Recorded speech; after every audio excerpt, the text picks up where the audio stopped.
Time for our retirement segment, brought to you by Fidelity Investments. And to help us have this discussion, we invite into the stream Dan Doonan, National Institute on Retirement Security. Good to have you here, Dan. When we talk about retirement, there are different aspects of this. There's defined benefits, what I would call a pension, what most people would call a pension, defined contributions, 401ks, that kind of stuff. Let's start with pensions. Is the system, so few Americans still have pensions, I think it's less than 10% now in the private sector, but is the system secure? Is the Pension Benefit Guaranty Corporation up to snuff? Yes, thanks. Thanks for having me. So pensions remain very important economically to this country. In 2018, we saw $600 billion in pension benefits paid to almost 24 million Americans. And this supported $1.3 trillion in economic activity and supported almost 7 million jobs. So I know a lot of employers today ceased offering pensions, or newer employers may have never offered pensions. But we still see a lot of retirees relying on pensions, and protecting the pensions we have and honoring those obligations are really important to retirees in America.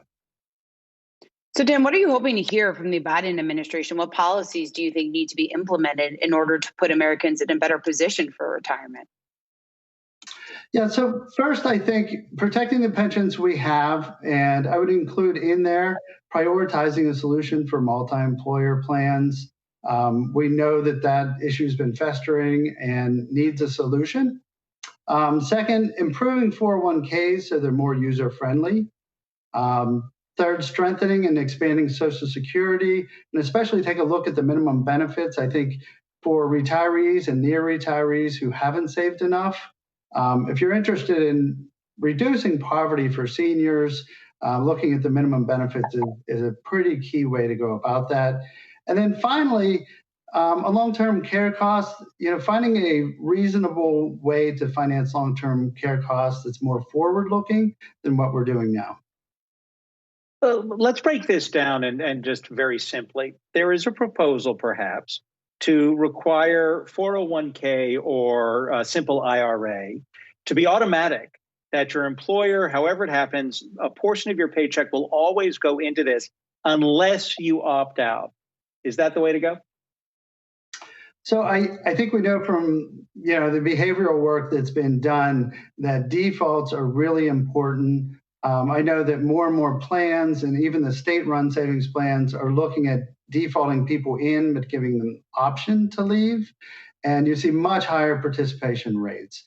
So in my view, if you want a retirement system to work well, you want it to be, you go into the workplace, you sign the papers, you start your job, and you're on a path to saving for retirement, an adequate amount and a good plan. All right.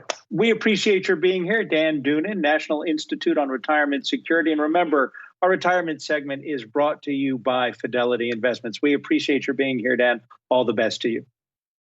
Thank you.